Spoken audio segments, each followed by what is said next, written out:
నమస్కారం. దూరదర్శన్ వార్తలకు స్వాగతం. నేను సరోజ. ముందుగా కరోనా కట్టడి గురించి తెలుసుకుందాం. కరోనాను నియంత్రించేందుకు ప్రతి ఒక్కరూ మాస్కును తప్పనిసరిగా ధరించాలి. ముక్కు, నోరు కప్పి ఉంచేలా సరైన పద్ధతిలో మాస్కును ధరించాలి. తరచూ చేతులను శుభ్రం చేసుకోవాలి. వ్యక్తిగత పరిశుభ్రతను పాటిస్తూ సురక్షిత దూరాన్ని తప్పక పాటించాలి. అర్హులందరూ వ్యాక్సిన్ వేయించుకోవాలి. నిబంధనలను పాటిద్దాం, కరోనాను జయిద్దాం. ఇప్పుడు ముఖ్యాంశాలు చూద్దాం.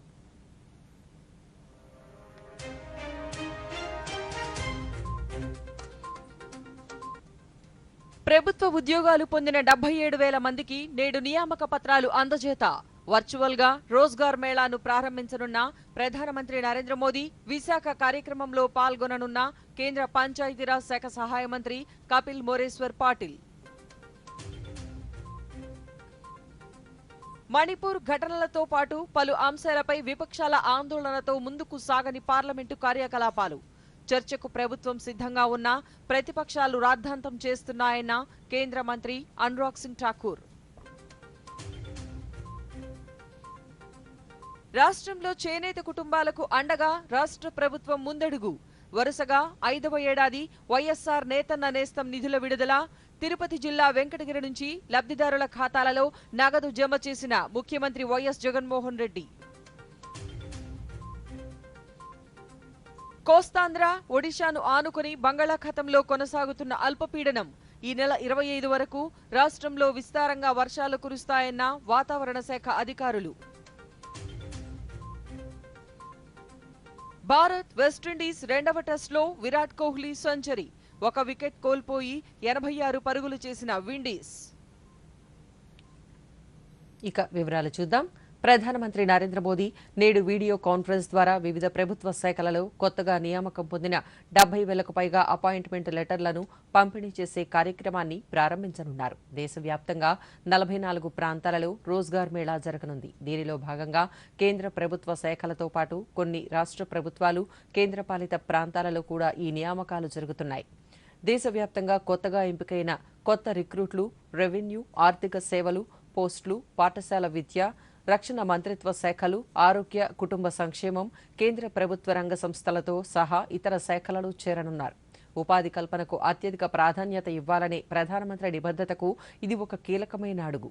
580 పైగా ఈ లెర్నింగ్ కోర్సులు అందుబాటులో ఉన్న కర్మయోగి ప్రారంభం ద్వారా కొత్తగా నియమితులైన వారు శిక్షణ పొందే అవకాశాన్ని కూడా పొందుతున్నారు.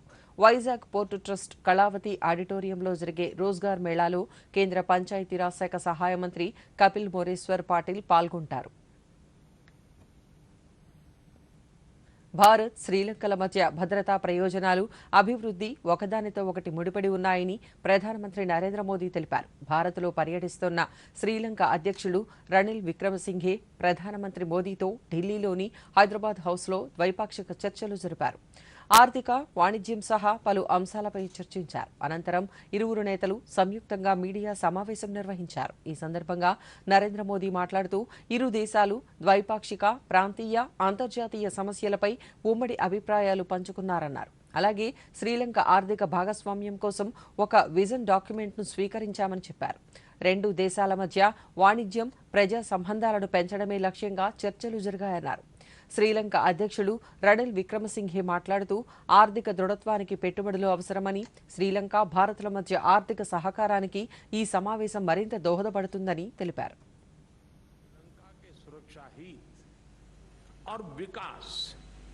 एक दूसरे से जुड़े रहे हैं और इसलिए यह आवश्यक है कि हम एक दूसरे की सुरक्षा और संवेदनाओं को ध्यान में रखते हुए साथ मिलकर काम करें. हमारी इकोनॉमिक पार्टनरशिप के लिए एक विजन डॉक्यूमेंट अपनाया है. यह विजन है दोनों देशों के लोगों के बीच मैरीटाइम, एयर, एनर्जी और पीपल टू पीपल कनेक्टिविटी को मजबूती देने का.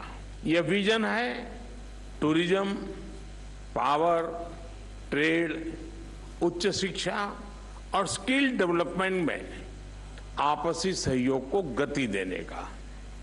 यह विजन है श्रीलंका के प्रति भारत के लॉन्ग टर्म कमिटमेंट का। व्यापार और लोगों का आवागमन बढ़ाने के लिए तमिलनाडु के नागपट्टनम और श्रीलंका के कांके संतुरई के बीच पैसेंजर फेरी सर्विसेज शुरू करने का निर्णय भी लिया गया है।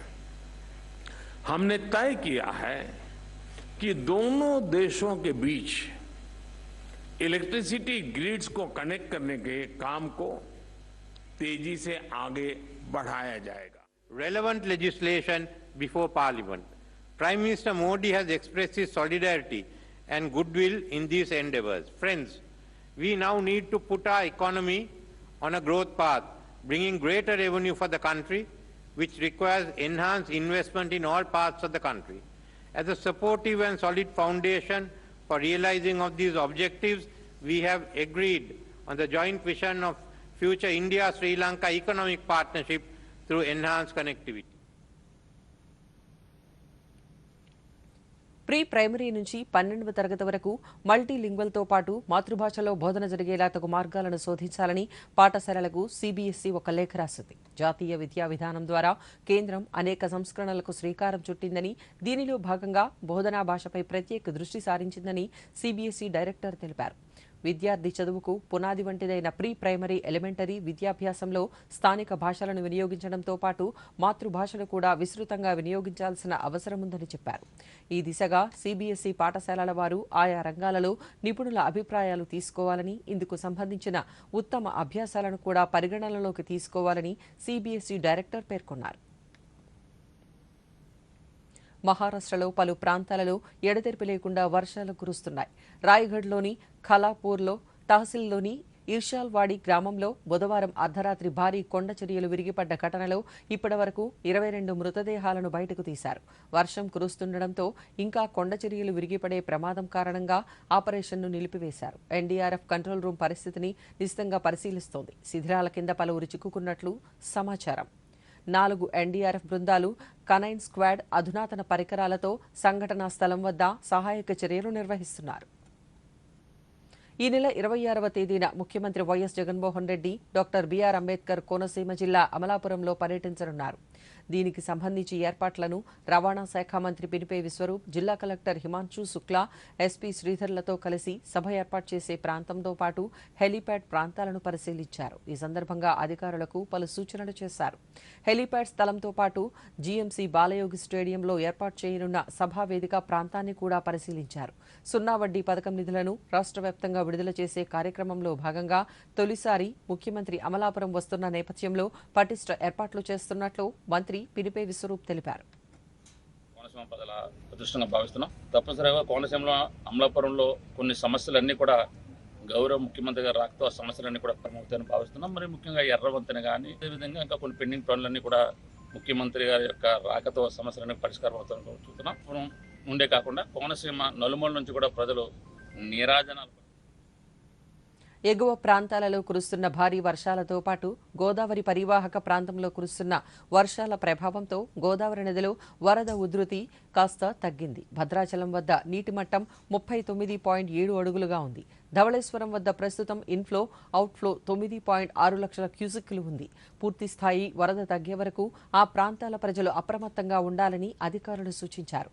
పి గన్నవరం మండలం కనకాయలంక వద్ద కాజ్వేపై నుంచి 4 అడుగుల మేర వరద నీరు ప్రవహిస్తుండటంతో ఇక్కడ అధికారులు ఇంజిన్ బోట్లను ఏర్పాటు చేశారు. దీంతో పాటు కోనసీమ వ్యాప్తంగా ఉన్న లంక గ్రామాల వద్ద బోట్లను అందుబాటులో ఉంచారు. వరద పరిస్థితులపై మా రాజమహేంద్రవరం ప్రతినిధి మూర్తి అందించిన మరిన్ని వివరాలను ఇప్పుడు చూద్దాం. గోదావరి ప్రవాహం తగ్గినప్పటికీ కూడా ధవళేశ్వరం వద్ద మాత్రం గోదావరి పరివాహక ప్రాంతంలో కురుస్తున్న వర్షాల ప్రభావంతో ధవళేశ్వరం వద్ద గోదావరి వరద ప్రవాహం అయితే కొనసాగుతుంది. ఇక్కడ ధవళేశ్వరం గ్యారేజ్ అయితే 11.7 అడుగుల మేర కొనసాగుతుంది. దీంతో 9.55 లక్షల క్యూసెక్ల వరద నీటిని దిగుతున్నారు. దీంతో డాక్టర్ బీఆర్ అంబేద్కర్ కోనసీమ జిల్లాలోని అనేక లంక గ్రామాలకు వరద ప్రమాదం పొంచి ఉంది. ప్రస్తుతం అయితే మనం కనకాయలంకలో ఉన్నాం. ఇది డాక్టర్ బిఆర్ అంబేద్కర్ కోనసీమ జిల్లా నుండి పశ్చిమ గోదావరి జిల్లా, ఈ రెండు జిల్లాలను అనుసంధానం చేసే ప్రాంతం. ఈ ప్రాంతంలోని కాజ్వే పైకి ప్రస్తుతం వరద నీరు వచ్చి చేరింది. దీంతో ఈ రెండు జిల్లాల మధ్య ఉండే రాకపోకలు నిలిచిపోయాయని చెప్పొచ్చు. ప్రస్తుతం అయితే ఈ పడవల ద్వారా స్థానికులు అదేవిధంగా లంకవాసులు ప్రయాణం చేస్తూ వస్తున్నారు. ముకునూరు, చింతూరు ఈ ప్రాంతాల్లో అయితే వరద ప్రవాహం కొనసాగుతూ వస్తుంది. ప్రస్తుతం అయితే శబరి నది ఉప్పొంగి ప్రవహిస్తుంది. శబరి వాటర్ కూడా గోదావరిలో కలవడంతో అటు ధవళేశ్వరానికి వాటర్ లెవెల్ కూడా అత్యధికంగా వస్తుందని చెప్పవచ్చు. అటు ఏజెన్సీ ప్రాంతాలైన విలీన మండలాలైన 4 మండలాలు కూడా గోదావరి వరద ప్రవాహంతో విలవలాడుతున్నాయి. అటు దేవీపట్నం మండలంతో పాటు గండిపోచమ్మ ఆలయం కూడా దాదాపు నీట మునిగిందని చెప్పవచ్చు. మూర్తి, దూరదర్శన్ న్యూస్, రాజమహేంద్రవరం. ఎగువ ప్రాంతాలలో కురుస్తున్న భారీ వర్షాల కారణంగా గోదావరి నదికి వరద ఉధృతి పెరుగుతోంది. భద్రాచలం నుంచి 9 లక్షల క్యూసెక్కుల నీరు దిగువకు విడుదల చేస్తుండటంతో గోదావరి నది వద్ద 1వ నెంబరు ప్రమాద హెచ్చరికను జారీ చేసినట్లు ఏలూరు జిల్లా కలెక్టర్ ప్రసన్న వెంకటేష్ తెలిపారు. వేలేరుపాడులో వరద పెరుగుతున్న దృష్ట్యా పరిస్థితిని అధికారులతో కలెక్టర్ సమీక్షించారు. ఈ సందర్భంగా ఆయన మీడియాతో మాట్లాడుతూ గత అనుభవాలను దృష్టిలో ఉంచుకుని లోతట్టు ప్రాంతాల ప్రజలను సురక్షిత ప్రాంతాలకు తరలిస్తున్నట్లు తెలిపారు.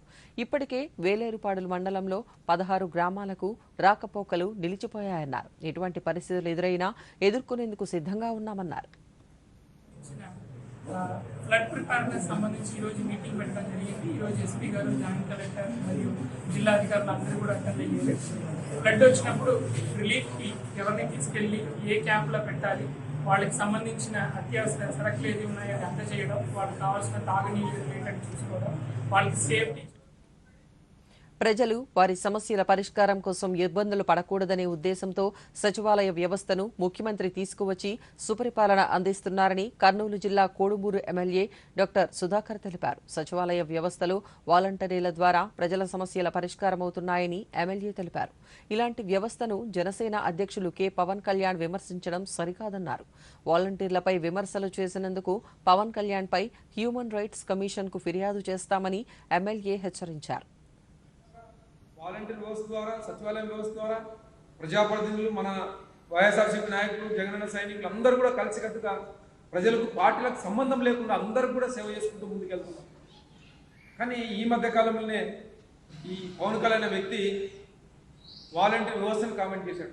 వాలంటీర్లు అంటే ఎవరు? ఇంతకు పేదవాళ్ళ యొక్క పిల్లలు అంటే వాలంటీర్లు, వాళ్ళు సేవ సైనికులు, జగనన్న సేవ సైనికులు. ఇలాంటి వ్యవస్థని ఆయన ఎంత హీనంగా మాట్లాడాడంటే అంత హీనంగా మాట్లాడాడు. అవహేళనగా అవి మీడియా ముందు కూడా చెప్పుకోలేని మాటలు మాట్లాడాడు. ఇంతవరకు కూడా నువ్వేదో రోడ్ షోలు అవి చేస్తున్నావు, చేసుకోది. నీకేదో అంతో ఇంత అభిమానులు ఉన్నారు, వాళ్ళు రెచ్చగొట్టే వ్యాఖ్యలు చేసి విజిల్ వేయించుకోవాలి, మాకేం అభ్యంతరం లేదు. మా పిల్లల్ని మాత్రం మీరు చాలా హేళనగా, హీనంగా మాట్లాడుతున్నారు. మా క్యారెక్టరు నువ్వు తప్పు పడుతున్నావు. ఖచ్చితంగా మేము హ్యూమన్ రైట్ కమిషన్కి మాత్రం ఖచ్చితంగా మేము మీ మీద పరువు నష్టం దావా వేస్తాం. మా పిల్లలంటే అంత చులకనానికి. దురుద్దేశంతోనే మాజీ మంత్రి పల్లె రఘునాథరెడ్డి తనపై వ్యక్తిగత దూషణకు దిగుతున్నారని ఎమ్మెల్యే దుద్దుకుంట శ్రీధర్ రెడ్డి అన్నారు. శ్రీ సత్యసాయి జిల్లా పుట్టపర్తిలోని వైసీపీ కార్యాలయంలో ఆయన మీడియాతో మాట్లాడుతూ తమ సంస్థ సుధీర్ ఇన్ఫ్రాస్ట్రక్చర్ 30 సంవత్సరాలుగా వివిధ రాష్ట్రాలలో మంచి ప్రాజెక్టులను కట్టిందని, బిల్లులు రాక సంస్థ నష్టాలలో ఉండడం నిజమేనని అన్నారు. అయితే కొద్ది నెలల క్రితం 300 కోట్లు బ్యాంకుకు కట్టడం జరిగిందని శ్రీధర్ రెడ్డి పేర్కొన్నారు. త్వరలోనే అప్పు మొత్తం తీరుస్తామని తెలిపారు. తనను రాబోయే ఎన్నికలలో ఎదుర్కొనలేకనే ప్రతిపక్షం వ్యక్తిగత దూషణకు దిగుతోందని శ్రీధర్ రెడ్డి స్పష్టం చేశారు. మన అచ్చువైల్ అనంతపురం జిల్లాలో ఎక్కడ ఏ నియోజకంలో లేని అభివృద్ధి ఒక పుట్టపర్తిలో జరుగుతూ ఉంది. ఇది జీర్ణించుకోలేని వ్యక్తులు మా దాంట్లో ఉండే కురువృద్ధుడు, టీడీపీలో ఉండే కురువృద్ధుడు ఇద్దరు కలిసి ఏకమై ఒక వ్యక్తి మీద స్వార్థ ప్రయోజనాల కోసం, వారి యొక్క స్ఫూర్తిగా వారి స్వార్థ ప్రయోజనాల కోసం ఒక వ్యక్తిని బలిపేసి చేయాలని ప్రయత్నం చేస్తూ ఉన్నారు.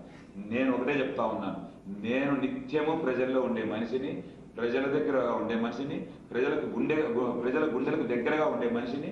ఏ రోజు ఎక్కడికి నాకు పారిపోవాల్సిన అవసరం లేదు, నాకు ఎక్కడికి పోవాల్సిన లేదు. బ్యాంకులు తప్పించుకొని తిరుగుతున్నారని చెప్పి కొంతమంది అపోహలు చెప్తా ఉన్నారు. ఇవి పూర్తిగా అవాస్తవాలు. ఎక్కడ తప్పించుకొని తిరుగుతున్నాం? ఏ బ్యాంకులు తప్పించుకొని తిరుగుతున్నాం? నిత్యము వాళ్ళతో టచ్లో ఉంటున్నాం. వాళ్ళు ఫోన్ చేస్తే రెస్పాండ్ అవుతున్నాం, వాళ్ళు పిలిస్తే వెళ్తున్నాం, ఒకవేళ వాళ్ళు ఆఫీస్కి వస్తే రెస్పెక్ట్ ఇచ్చి వాళ్ళతో కూర్చోబెట్టుకొని these are all the problems అని ఎక్స్ప్లెయిన్ చేస్తున్నాం. రావాల్సిన పుట్టపర్తి నియోజకవర్గం వైసీపీ ఎమ్మెల్యే దుద్దుకుంట శ్రీధర్ రెడ్డి 908 కోట్ల రూపాయల బ్యాంకు రుణాన్ని ఎగవేతకు పాల్పడ్డారని మాజీ మంత్రి పల్లె రఘునాథరెడ్డి ఆరోపించారు. శ్రీ సత్యసాయి జిల్లా పుట్టపర్తిలో ఆయన మీడియాతో మాట్లాడుతూ శ్రీధర్ రెడ్డి ఎమ్మెల్యే పదవికి అనర్హుడని అన్నారు. బ్యాంకు రుణాన్ని తిరిగి చెల్లించకపోవడంతో ఆస్తులన్నీ వేలానికి వచ్చాయని, తన ఆస్తులనే కాపాడుకోలేని వ్యక్తి నియోజకవర్గాన్ని ఎలా కాపాడగలుగుతారని పల్లె రఘునాథరెడ్డి విమర్శించారు. తండ్రి తాను కలిసి సాయి సుధీర్ ఇన్ఫ్రాస్ట్రక్చర్ లిమిటెడ్ అనే ఒక బినామీ కంపెనీని స్టార్ట్ చేసి అన్ని బ్యాంకులకు వేలాది కోట్ల రూపాయలు అప్పులు పెట్టాడు.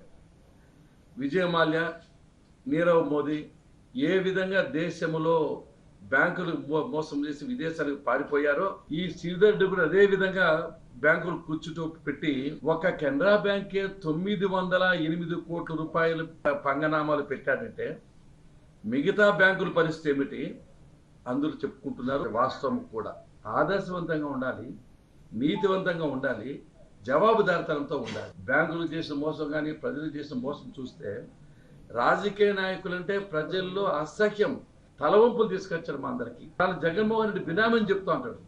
కాబట్టి ఒకటే, జగన్మోహన్ రెడ్డి గారు తన నిజాయితీ రుజువు చేసుకోవాలంటే వెంటనే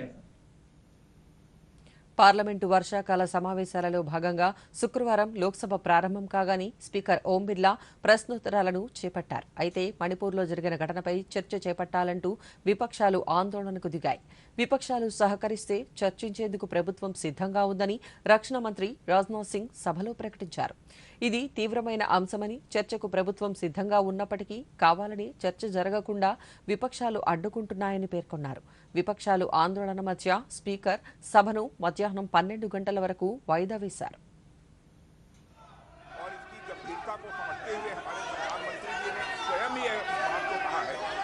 मणिपुर में जो कुछ भी हुआ है उससे पूरा का पूरा राष्ट्र शर्मसार हुआ है और यहाँ तक कि मणिपुर की घटनाओं को लेकर कठोर से कठोर कार्रवाई किए जाने की बात हमारे प्रधानमंत्री जी ने कही है और हम चाहते हैं कि मणिपुर की घटना पर संसद में चर्चा हो।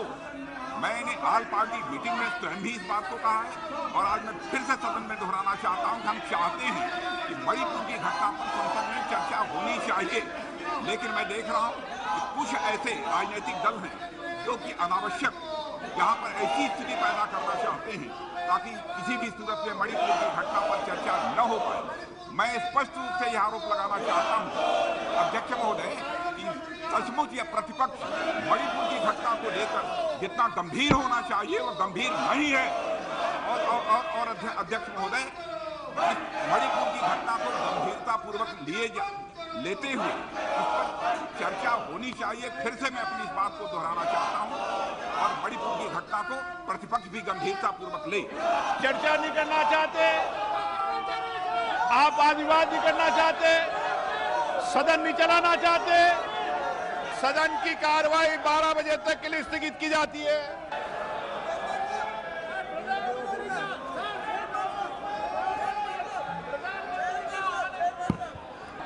आप प्लीज अपनी सीट पर जाइए। आप चर्चा चाहते हैं तो आपके सीट पर जाए बिना वो संभव नहीं है।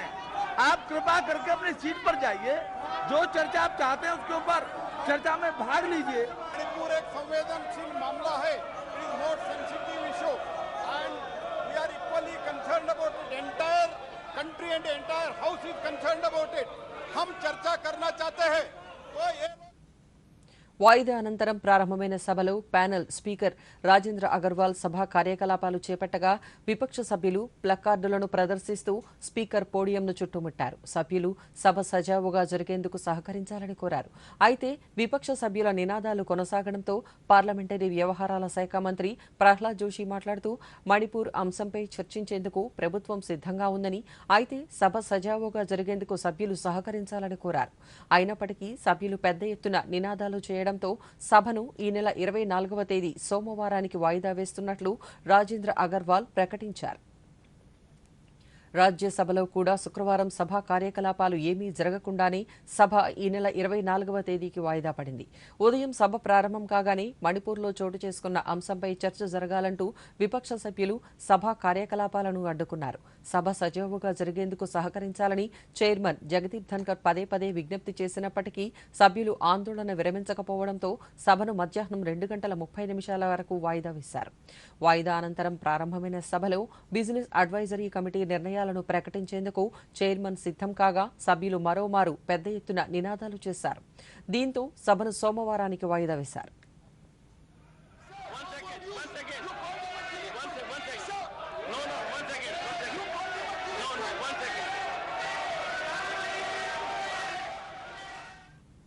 మణిపూర్లో జరిగిన ఘటన దురదృష్టకరమని, ఘటన జరిగినప్పటి నుంచి ప్రధానమంత్రి నరేంద్ర మోదీ ఈ అంశాన్ని తీవ్రంగా పరిగణిస్తున్నారని కేంద్ర సమాచార ప్రసార శాఖ మంత్రి అనురాగ్ సింగ్ ఠాకూర్ అన్నారు. ఈ ఘటనపై పార్లమెంటులో చర్చించేందుకు ప్రభుత్వం సిద్ధంగా ఉన్నప్పటికీ కావాలనే విపక్షాలు చర్చ జరగనివ్వడం లేదని మంత్రి పేర్కొన్నారు.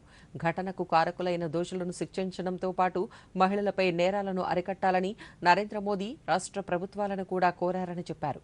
కాంగ్రెస్ పార్టీ ఎందుకు ఈ అంశంపై చర్చించదలుచుకోలేదో అర్థం కావడం లేదన్నారు. ప్రతిపక్ష పార్టీలు అధికారంలో ఉన్న రాష్ట్రాలలో మహిళలపై జరుగుతున్న నేరాలపై మౌనం ఎందుకని కేంద్ర మంత్రి ప్రశ్నించారు.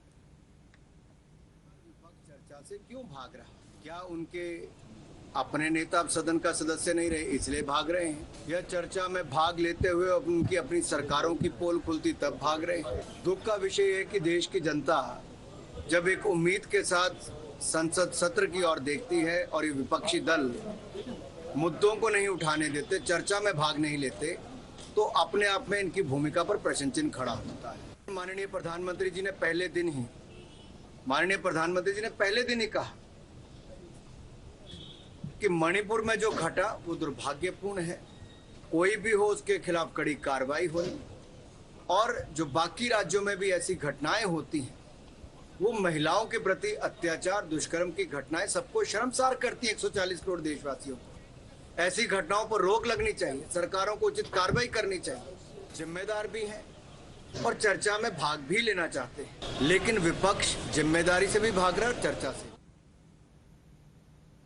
చేనేత కుటుంబాలకు రాష్ట్ర ప్రభుత్వం ఎల్లప్పుడూ అండగా ఉంటుందని ముఖ్యమంత్రి వైఎస్ జగన్మోహన్ రెడ్డి అన్నారు.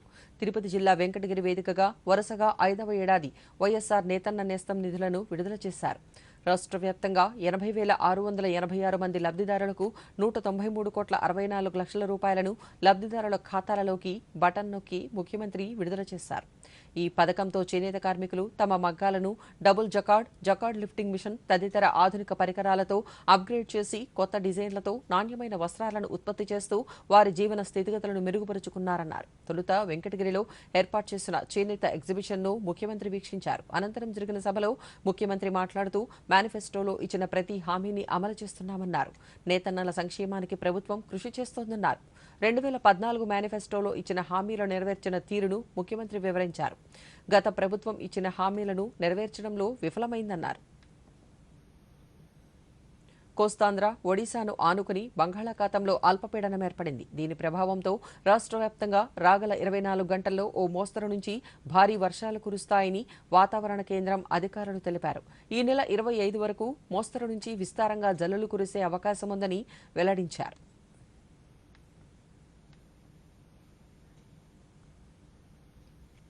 భారత్లో 2వ టెస్ట్ ఆడుతున్న వెస్టిండీస్ జట్టు ప్రతిఘటించే ప్రయత్నం చేస్తోంది. నిన్న 2వ రోజు ఆట ముగిసే సమయానికి 1 వికెట్ కోల్పోయి 86 పరుగులతో నిలిచింది. విండీస్ క్రెయిగ్ బ్రాత్నైట్, మెకంజీ క్రీజ్లో ఉన్నారు. తొలి ఇన్నింగ్స్లో విండీస్ ఇంకా 352 పరుగుల వెనుకంజలో ఉంది. అంతకుముందు ఓవర్నైట్ స్కోరు 4 వికెట్లను 288తో 2వ రోజు ఆటను కొనసాగించిన భారత్ మొదటి ఇన్నింగ్స్లో 438 పరుగులకు ఆలౌట్ అయింది. 87 పరుగుల వ్యక్తిగత స్కోరుతో 2వ రోజు క్రీజులోకి వచ్చిన విరాట్ కోహ్లీ 121 పరుగులు చేశారు. కోహ్లీ 4.5 పైగా విరామం తర్వాత భారత్ అవతల శతకం సాధించారు.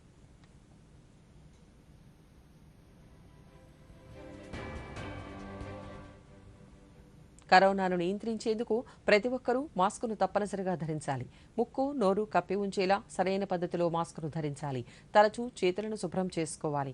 వ్యక్తిగత పరిశుభ్రతను పాటిస్తూ సురక్షిత దూరాన్ని తప్పక పాటించాలి. అర్హులందరూ వ్యాక్సిన్ వేయించుకోవాలి. నిబంధనలను పాటిద్దాం, కరోనాను జయిద్దాం.